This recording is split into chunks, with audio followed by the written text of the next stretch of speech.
Before we begin, the name is placed on the top right side of the screen. Well, there are many different kinds of love in the world, aren't there? For example, love that overcomes differences in social status, or love that transcends race. Love that defies time. So he let herself think that maybe this encounter is also the beginning of a destined love. In Lut, the lands of gods, he screams at the top of his lungs for Floria to stop. Jupiter rushes after her, urging her to not just stand there admiring the scenery. She gazes at the scenery with a smile on her face and mumbles, "Freedom is right in front of them." Her eyes gleam with a newfound radiance as she gazes upon something, whispering, "There it is, the world she has been yearning for. The human world that she has dreamed of." Floria is the god of plants. She admits the continent she wanted to go was a little different, but knows she has no choice now. For now, every second counts. A plant rests in her hand, and she gently encourages it to wake up. They are heading down there now. The plant springs to life and beams back at her with a radiant smile. At its smile, she responds, "That is right, it should follow her closely. Now they are going to get out of this damn Luda." The plant speaks in its own language, which she apparently understands because she assures the plant, "It is okay, they have not caught them yet." Jupiter catches up to her and halts behind her, calling out, "Stop." She wonders when he managed to sneak up on them. He insists she stop moving. Jupiter is the god of the sky. He asks her how she could do this to him. He has been so accommodating to her so that she could live as best as she could. She flinches at first, but then manages to speak up. She tells him enough. "Accommodating," he says. He shouldn't make her laugh and reminds him it's been like 200 years. She further adds she has been repeating the same monotonous days in solitary confinement, eating a meal with 2 slices of bread and a cup of water. She demands to know if being under surveillance and fear of annihilation is accommodation. She reminds him she was treated as an ill omen from the moment she was born, branded as the god who will destroy the world. She claims whenever something bad happened in the human realm, everyone would say it's all because of her. Tears are now streaming down her face as she demands to know why does he think she would be grateful just for being spared. He clenches his fist in anger, wanting to know if he is nothing. How could she do that to him? Her eyes blaze with fury as she confronts him. What has he ever done for her? She further questions why does he think she's some kind of god of destruction. She reminds him she's the god of plants. He calls her name as she keeps moving more toward the edge. She again questions him how she is supposed to destroy the world with plants. He coaxes her to calm down and return to the isolation room immediately, promising her if she returns quietly, he will not punish her, warning her that before the other gods try to execute her. She wonders where to return. There's nowhere for her to be. After a moment of tense silence, she admits to Jupiter the moment she decided to escape this place. Her heart was finally able to find peace and requests him not to stop her. He comments very well, if that is her wish, that he cannot stand in her way. Before the other gods notice, he will take her to the isolation room, by force if necessary. She remarks she supposes he has forgotten that she's a god. This surprises him. He questions, she's really going to do that? She replies whether the other guards notice or not. It's none of her concern, she is going to live her own life in the human world from now on. She then smiles brightly at him, telling him to not ever let her see him again. She rushes to the end of the cliff and jumps off it. However, she lets him know one thing for the last time. It was dirty being with him, but she hopes he does well. He grits his teeth in anger as she leaps off the cliff. As she descends toward the human world, she marvels at its beauty, but quickly wonders what her next move will be. She realizes she needs to enter a human body and hide before the gods catch up with her, and she would like a body whose soul hasn't settled in yet. While landing, she looks around trying to search for someone suitable for her to enter. However, she then feels the aura of a human about to be born. She watches from the window as a woman is in critical condition due to her addiction to chocolate. Floria thinks somewhere around here she found it, a suitable body for breathing. She then tells her plant to listen well.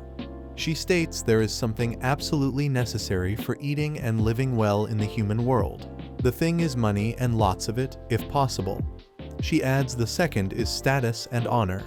She tells him to just wait and see. She will enjoy all the things she couldn't enjoy until now. She prepares herself, ready to fly toward the person she intends to take over. But just as she is about to reach for her, a powerful force pulls her toward the unconscious woman. She struggles to resist but finds herself unable to stop the inevitable pull. Suddenly, Rosalita awakens while Flaria thinks she had aimed for the woman's belly. But now she is confused about where she has ended up. A sense of panic washes over her as she grapples with the unexpected situation. She thinks to herself, where did she enter? The doctor asks her so she doesn't remember anything, not even a single thing. She replies yes, she really doesn't remember anything. Rosella's mother assures her it is okay if she doesn't remember. What's important is that she's alive. She exclaims just knowing this fact alone makes her happy. She then tells her to rest well now. Flaria admits to herself amnesia really is a versatile excuse. However, it feels strange to her as she thinks, unless it is about to be born as a human. Every human body already has a soul, and another soul can't be able to enter in that body. She can't help but wonder then how she was able to enter into this body. She lets herself consider the possibility that maybe this girl died just before she possessed her body.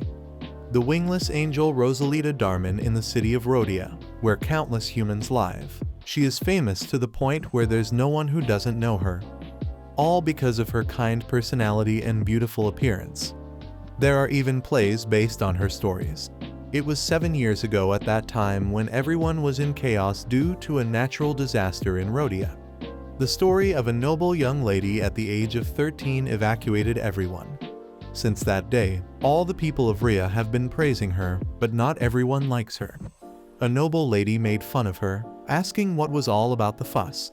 She was just a noble young lady on a rescue mission. Maybe a commoner life would have suited her better. In response, she just smiled kindly at the lady because she was someone who did not know how to hate others. Our female protagonist wonders what could be the reason behind her death. She wonders if at such a young age, did she have any illness?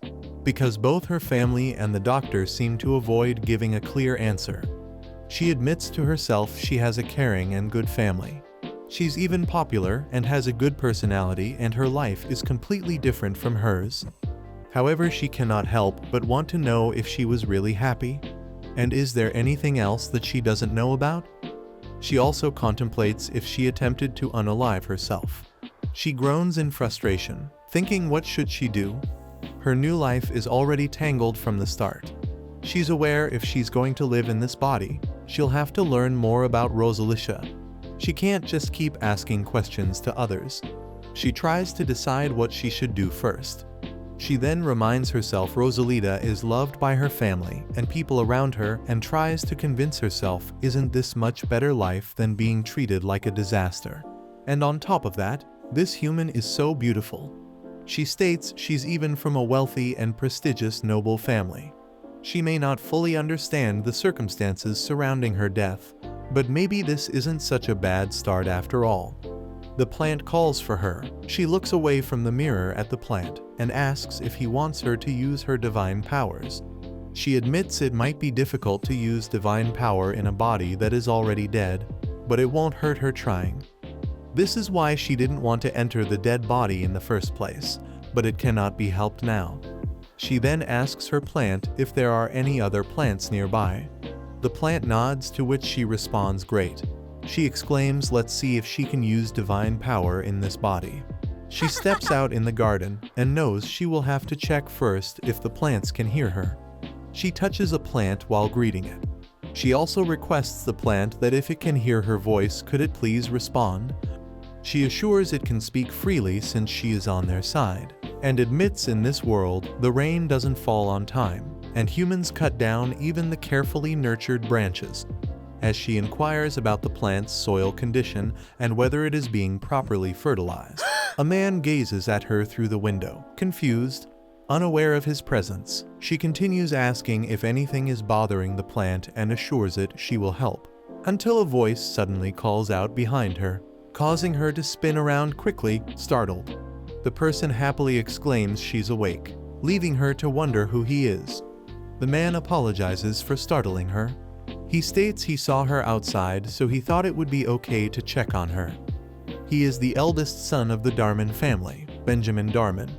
She looks at him, thinking what is with his appearance. Did a god personally create him? He then blurts out, oh yeah. He heard that she lost her memory, and lets her know he is her older brother. She doesn't look very happy to know that this heavenly handsome man is her brother. He slightly pushes her, stating it would be best for her to go back to the bedroom and rest. She shouldn't trouble herself with trivial matters. She easily agrees, once she is settled in her bed. He asks her if he started her earlier. She replies no, it is okay. But he assures her it is okay, even if she doesn't admit it. Her well-being is the first priority. She thinks to herself no, she's really glad to see his handsome face. He asks her again if she really doesn't remember anything from the past. She says no and apologizes. She asks him if she forgot something important. He fidgets with his fingers as he claims it's nothing if she forgot. There must be a reason for it. He adds in a small voice he can understand, even if her memory fades away. She pleads with him to tell her what's the matter. Does he know what happened? He smiles at her and says not at all. He then caresses her hair and tells her not to worry about it. He promises her he will create better memories for her from now on. He then gets up and announces he's leaving. Just as he leaves, she abruptly sits on the bed as it is frustrating her. He has no intention to explain properly. She realizes the current situation feels just like when she was confined to isolation. She cannot let this go on like this. She has to resolve this matter to live a proper life. She is determined to know what happened to Rosalita. It doesn't matter what it takes. Chloe, the personal maid, tells her her family leads the art and culture of the empire. They establish libraries, orphanages, and academies, and consistently support the people of the empire with their own money. She is the second daughter of that kind of family. Floria thinks it is a better family than she thought. Rosalita then stops her. Wanting to know about herself, she asks the maid to tell her about her. She wants to know what kind of person she was. What were her hobbies? What did she like? Chloe covers her mouth in surprise when she demands to know what kind of person she was. Oblivious to the change in Chloe's demeanor, she continues that she was probably popular, right? Maybe there are even some anecdotes about her. Suddenly Chloe blurts out she doesn't know, and they should stop bathing here. She pushes Floria out of there, saying she needs to clean the bath, and the other maids will have prepared her clothes. She groans that she messed up again. Later, she stands on the balcony, watching as the rain pours down. She calls out to Pop, urging him to see the scene before them, remarking that it's just like what she saw in her dreams. She asks Pop, shall they do that? Pop says something to her in its own language, causing her to jump in joy and agreeing that is right. She has been waiting for this moment all along. On the other hand, their mother comes to Benjamin and asks him if he has a minute. Benjamin complains why she is outside. It must be cold. She assures him she is fine with this much. She lets him know she heard he visited his sister. Did she seem alright? She questions. She admits she still cannot help but wonder what kind of feelings Rosalita had when she drank the poison. He looks worried as he reminds his mother. Father said they should not talk about this anymore. She agrees he is right. She should watch her words. After all, regardless of what the world may say, before she can finish her sentence, Chloe arrives looking scared. She informs her mother that she's out in the rain, wearing her pajamas. Both of them look shocked and gasp in surprise. The mother, in shock, calls out for her. Floria smiles at them. She points out cheerfully that it is raining. Her mother gasps in shock and asks her what she's talking about. What if she catches a cold? Benjamin gently places his hand on his mother's shoulder and urges her to go inside first. He assures her he will talk to her. Their mother looks exhausted as she tells them to come in when they think it is appropriate. Floria notices her unrelaxed demeanor and wonders why she is reacting like that. Did she do something wrong? She thinks in dramas and novels they often have lavish weddings while in the rain. She considers it could be that this is not typical. Suddenly, Benjamin covers her with his jacket. He smiles at her, wanting to make sure she is not cold. She replies no, she is not cold, but questions if it is strange to be out in the rain like this. He responds no, and it is okay if she wants to. He tells her not to worry about Mother and to do whatever she wants, promising from now on no one will dare to point fingers at her, so she should do whatever she wants with all her heart. He then grabs her hand, offering to go inside as they might catch a cold. Benjamin looks at her and thinks she doesn't have to worry about anything now. She will never have to experience such terrible shame again. He still remembers her expressions when everyone called her a disgrace and humiliation. Someone even had made an inappropriate portrait of her. People around her had claimed that if they were in this situation, they would have died of shame. Benjamin promises that he will protect her no matter what. Later, as she is laying down in the bed, she murmurs she was told she could do whatever she wanted, so why won't they let her go? She thinks her beloved brother betrayed her, too. Chloe tells her, it is obvious because she is sick now. She murmurs to herself that she's perfectly healthy. Floria wonders now that she has entered this body. It's an immoral body, right? She whines that she wants to go out. Chloe lets her know if she's trying to sneak out without her family knowing. She can't help her with that. However, she makes a puppy face, saying she feels so suffocated just staying in her room. She really wants to go out for a short walk. She requests Chloe if she could just help her out this once. Chloe sighs deeply, but agrees on the condition that it's just for a short walk, and she has to make sure to cover her face. She grins, agreeing. Chloe thinks she's not sure if this is the right thing to do. As she steps into the market, she looks around in awe. It's Chelnisha Market, renowned as the city of culture and art. Floria has concealed herself wearing that cloak, but people begin to recognize Chloe, the maid, who is often seen with the Dermans family's young daughter. The crowd gathers, murmuring about a commotion in the Dermans family and the miraculous return to life of their girl. The whispers catch Floria's attention, leaving her to wonder if they're talking about Rosalita. One of the men comments, no way, that person can't be Derman's young daughter. If she had any shame, would she be wandering around outside like that? The woman agrees that if she was in her place, she would rather die than bear such humiliation. The man further adds that Marquise Derman should have managed his daughter properly. The woman warns him that his voice is too loud. Unbothered, he mutters, so what? Did he say something he shouldn't have? She is an absolute disgrace to the nobility, and she deserves to be locked up for 100 years so she can't ever show her face in public again. Chloe looks furious. Floria thinks, look at that man. Does he even know what 100 years are worth? She thinks about how much she would love to use her power to pin him to the ground right now. She strides over to him and asks him to tell her more about the story he just told. The man smiles in such an evil way that bares his teeth. He says, look here at this young lady. She is here to criticize his words. How absurd. He teases, isn't it interesting that someone is intrigued by what she has to say? He exclaims, well, if he needs to repeat himself, as the sole daughter of the Empire's only Marquis family, shouldn't she feel ashamed after what she did?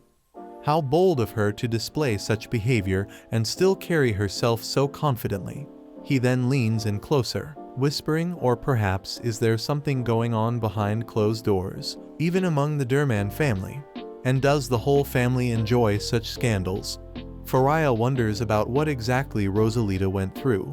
Why is everyone hiding information about her? And why are random people freely discussing it? She thinks whether they are gods or humans, their actions are the same, ignoring the truth, pushing people around as they please and humiliating each other. Her eyes blaze with fury as she thinks she doesn't know what happened exactly, but this is just too much. She asks him the words he said. Could he repeat them in front of Marquis Derman? He narrows his eyes at her and points out the turmoil caused by Lord Derman's will surely start up a scandal in the Marquisate. And how dare she speak in such a vulgar language to a noble like him? He demands an apology right now. How funny, she comments. Shouldn't he be the one apologizing to her instead, as he dared to insult the Empire's only Marquis family's daughter in broad daylight? He snaps that the family also has given up on her. That's why they haven't made any moves. That's also the reason why she's keeping quiet. In response, she smirks at his stupidity. She wants him not to blabber on without knowing anything. She says, does he know what kind of people she hates the most? She claims the people who not only pick on her, but also talk bad about her loved ones. She adds they are the only ones who trust her and care for her, and she really hates those guys who persistently try to manipulate others. She suddenly grabs his collar tightly and states just like him. He demands her to let go of him. Doesn't she know how to respect her elders? She looks like his personal Lucifer from hell as she lets him know all he deserves is to be beaten up. She makes a fist and delivers a powerful punch on his face. She believes this should be enough, since causing a commotion isn't allowed. The man sobs and threatens her that she will not remain unharmed after all this. He trembles in fear when she hovers over him and warns him if he dares to gossip about her, he won't let his mouth run free next time. She turns away. Chloe looks back at the man and says he's bawling on the ground. Later, she demands to know from Chloe what that old man was talking about. She looks stressed as she feigns ignorance and asks what does she mean. Faria says she's not planning to hide it from her till the end, is she? She admits she can roughly guess just by listening to the tone of the words.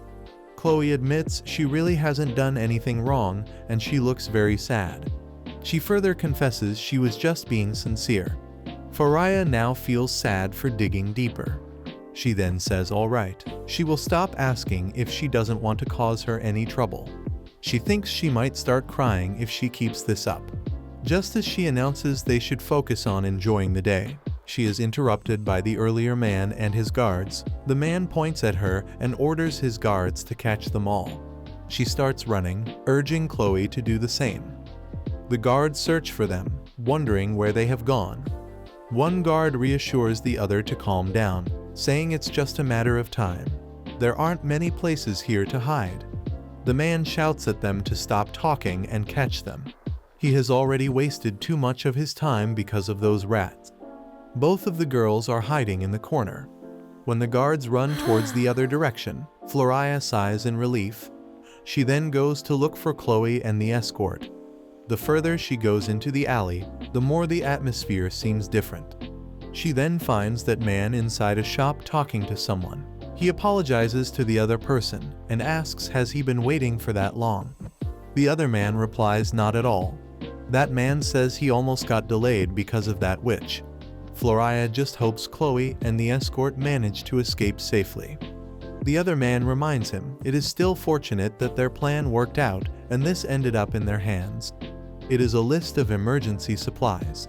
She looks hysterical as she curses them and thinks how dare they steal the emergency supplies, they need to be severely punished. The more she knows about the outside world, the more it seems like a paradise for wicked and greedy people. The man says he hopes the servants were prepared without any problems. Her eyes widen as she thinks, what servants? The other man assures him not to worry about that. They even captured the maid among the ones they were chasing earlier. Faria looks perplexed as she thinks, what does that mean? Because servant dealing is outlawed throughout the entire empire. She's also worried that they even got Chloe. But then she smiles as she realizes it spares her the hassle of searching for them and it is time for some undercover investigation. When she steps into that shop, there's a man who asks for an invitation. She replies she forgot it. It completely slipped her mind. However, she remembers that she could just say Sepak's name and go in. She claims she met him on the way here. The man smiles at her now that he thinks she's a guest of Sepak's. Still, he requests her to make sure to bring an invitation next time. The man takes her to the secret place where there are cells for servants. She keeps looking around, searching for Chloe. Her gaze then falls on a door and she asks, what is this place? He apologizes to her. but lets her know this area is off limits to unauthorized guests. She demands to know why he is blocking a guest's view like this. He pleads with her to understand that this is for the safety of their esteemed guest. She smiles at him, realizing something. The man reminds her that the event is about to start, so she should follow him, but she cuts him off, saying it is fine. She thinks she has found the right place. In the next moment, she delivers a powerful blow to his neck, causing him to lose consciousness and collapse to the ground. She thinks to herself, good, now that she has taken care of one of them. She considers that it shouldn't be too difficult to apprehend the other one. Just a hit and it's over, right? Mumbling under her breath, she fails to notice someone slowly reaching for her. Suddenly, a hand grabs her arm and forcefully swings her around, causing her to collide with the wall behind her. The person demands to know how she ended up here and what happened to the maid. There's no way the Derman family sent her directly here. Floria wonders who that woman is. She then realizes she just said her family's name. She suddenly uses her elbow to knock the person out, sending them stumbling backward by force. He wonders how much strength this woman has in her. She demands to know who the heck he is. As his cloak falls away, revealing his face clearly, she is surprised to see that he is a man now that the wig has been removed. She points out his feminine clothes and asks if he likes wearing them. He replies he's in disguise. He explains it is just to create confusion and prevent someone from knowing his true identity. He did ask her if she doesn't even know the basics of disguise. He then narrows his golden eyes at her, admitting he did not know she was this strong. She looks away, lying that she has always been strong since she was young. She then notices his calloused hands and realizes he's a swordsman. She cannot help but want to know what a swordmaster is doing here, acting like this. He demands to know what is going on here. This isn't a place the young lady would come alone. Panicking, she says she was just taking a walk and got lost. He narrows his eyes at her. Does she expect him to believe that? She insists it is true, and she also recently lost her memory. Realizing she doesn't need to explain to him, she starts interrogating him too, wanting to know who he is anyway, pretending to know her since earlier. She wants to know if he is a friend of hers and what is his name. He remains quiet for a moment and then looks away, avoiding eye contact. He says it is Thomas. Anyone can see he is giving her a fake name. She ponders if he doesn't want to tell her. He should just say so. He concludes she is going to keep hiding her reason for being here. He admits they're both suspicious characters, so why not just spill it? She reveals the reason she has come here is her personal maid, Chloe, who is kidnapped and held captive. He asks, so she was looking for her alone. She admits that would sound suspicious even to her. He lets her know if he was in her place, he would have gone straight back to the Marquess and asked for help. He has a device in his ear that he uses to communicate to someone. The person on the other side refers to him as His Highness and asks what happened. He replies nothing, just a small nuisance. Since the Marquess of Derman's maid has been kidnapped, why doesn't he help her find her? She seems surprised that he's willing to help her. He looks at her as he tells the other person her name is Chloe. She's about and waits for her to fill in. She reveals she's about 17-18 years old. The person on the other side assures him he will contact him as soon as he finds her. He lets her know his men will find the maid, and she doesn't expect him to leave her and go back, does she?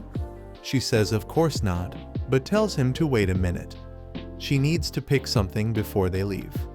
As she searches for the object, she muses aloud, in situations like this, they usually take a weapon or something, right? Remembering she checked the warehouse earlier as they passed by and returns with a weapon that looks twice her size.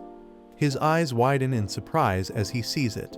He reminds her, just in case, that they're not going on a picnic right now. She agrees, replying that she doesn't think so either. He then tells her to follow him. On their way back, the people in these cells beg them to help them out. There is even a child who pleads with them to help them. Sadness flickers in her eyes as she looks at the child. She shakes and curses those horrible monsters under her breath. His Highness observes she looks shocked. He tells the person on the device they are leaving. There's nothing they are looking for here. This causes her to pause in her steps. She swivels around, asking in disbelief if he's going back. He says yes and lets her know his subordinates will bring the maid. She spreads her arms wide open, wanting to know what about the people trapped here. He doesn't have an answer for that and chooses to look down. The prisoners start begging again, pleading with them not to leave them. One of them mentions her family must be looking for her. She asks him how he can look at this and just leave. That is absurd. She declares she cannot go, and she's staying here to help these people so he can live alone. Just as she steps forward, he drags her back by her arm and says he won't allow that. She thinks, what the heck? What human has such strength?